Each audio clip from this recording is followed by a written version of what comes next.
Part 2, Shakedown. Chapter 5, Afloat.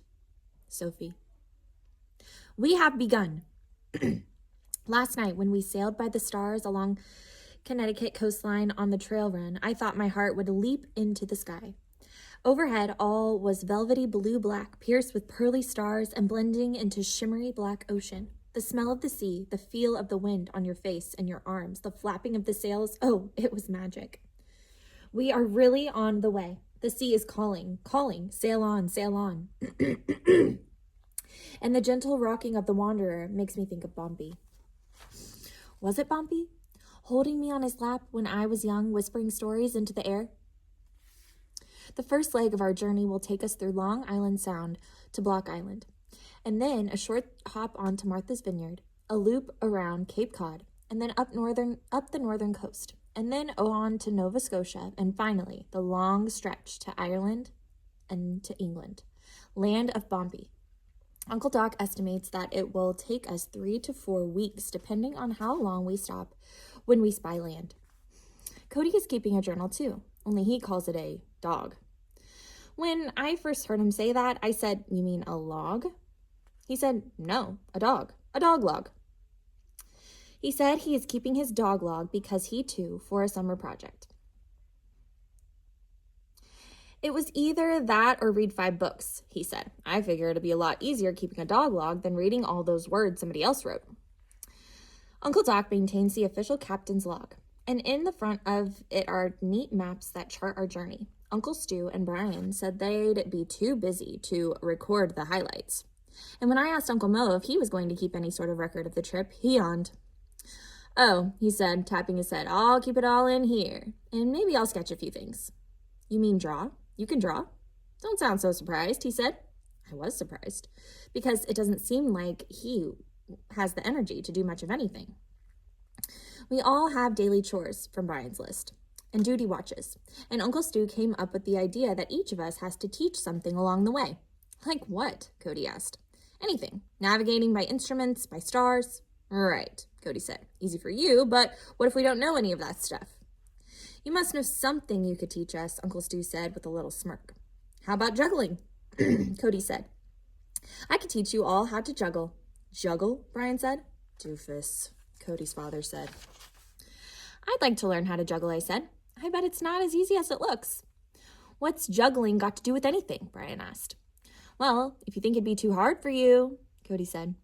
"Who said anything about hard? I could juggle. It just seems a stupid thing to learn on a boat." "I'm not sure yet what I could teach, but I'll think of something. We have to decide by tonight." The weather is perfect today, sunny and warm. The current is with us, and the wind has been gently nudging us toward the lazy cliffs of Block Island. I've been to Block Island before, once, but I don't remember who it was with. My parents and grandfather? I remember walking on top of a big hill with lush purple-yellow flowers and scraggly brush growing around the rocks. And I remember the old blue pickup truck with lawn chairs in the back and riding along narrow lanes, staring out at the ocean and singing. "Oh, here we are on the island of Block, in a big blue pickup truck." My grandfather bought me a captain's hat, which I wore every day. We went clamming at night, and I scouted airplanes in the cottage loft. And every summer after that, I longed to return to Block Island, but we never did. There wasn't time. I thought of something I could teach my boat family, the stories that Bombie taught me. Doc and Cody have just caught 2 blue fish. Success! But I didn't like watching Cody club and gut them. We're all going to have to do this, though. It's one of the rules. It's my turn next, and I don't want to do it. But the bluffs of Block Island are in sight, and the bluefish is filleted for lunch, and I am hungry. Chapter 6, Slugs and Bananas. Cody. My father is driving me bananas. He lies around like a slug and doesn't help with anything and barks orders right and left. Sophie is lucky. She doesn't have any parents to bug her. Uncle Stu said the only reason she's on this trip is because Uncle Doc took pity on the orphan. That's what Uncle Stu calls Sophie, the orphan. I want to slug him when he calls her that.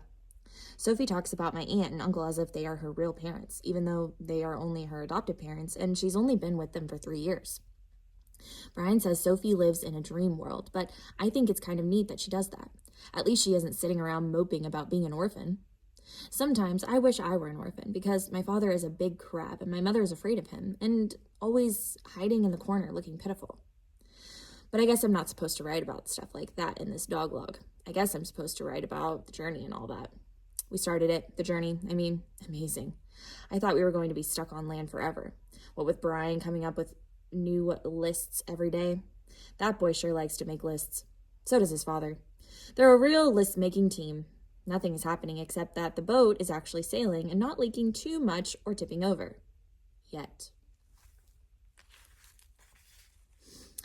Chapter 7, Wildlife. Sophie.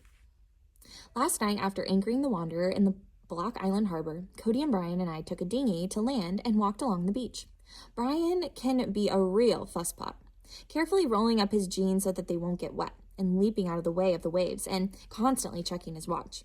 "It's 7:10, he announced, and then 10 minutes later, "It's 7:20, and then 10 minutes later, "It's 7:30. "Give it a rest, okay?" Cody said. "What does it matter what time it is?" Brian dodged a rock wedged in the sand and jumped back from the ocean spray breaking around it. "We have to be back before dark," he said. Cody looked at the sun, hovering in the western sky. "You know what? I bet we'll be able to tell when it's starting to get dark without a watch." Brian said. Two girls were coming from the opposite direction. "Hey, look, some wildlife," Cody said to Brian. "Where? What?" "The babes," Cody said, eyeing the girls. "The babes." One of the wildlife babes stopped in front of Cody and smiled sweetly at him. "Hey," she said. "Hey," Cody said.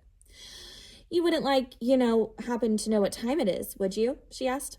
Her friend blushed and flicked something off her arm. Brian said, jerking his puppet arm and dangling his watch-laden wrist in front of Cody. "Sometimes a watch comes in handy," Brian said. We returned to the Wanderer before dark, much to Brian's relief, and spent the night on board in the harbor instead of sailing on, because Uncle Doc said we need to do some more fine-tuning. Today, more sun. I went up to the mast in the bosun's chair for the first time to replace the bulb for the anchor light. Up there you can see for miles and miles, to the ends of Block Island and across the ocean. Water and more water and sky and more sky. And since there are no stays on the masts, you really feel the motion of the boat and the water up there. You feel the air on your face and in your hair. You smell the sea. You feel so free. Later, while Uncle Doc was tinkering with the electrics, Cody and I returned to shore and walked down to the beach to the lighthouse, and on back to the bird sanctuary. Cody spotted a fuzzy chick and said, "Hey, you little chick. Hey, you fuzzball," which surprised me because usually he is busy flexing his muscles and you wouldn't expect him to be so tender with little birds. As we left, he called, "Bye-bye, birdies." He sure is a funny kind of guy. One minute he's talking about babes, and the next minute he's talking to the birdies.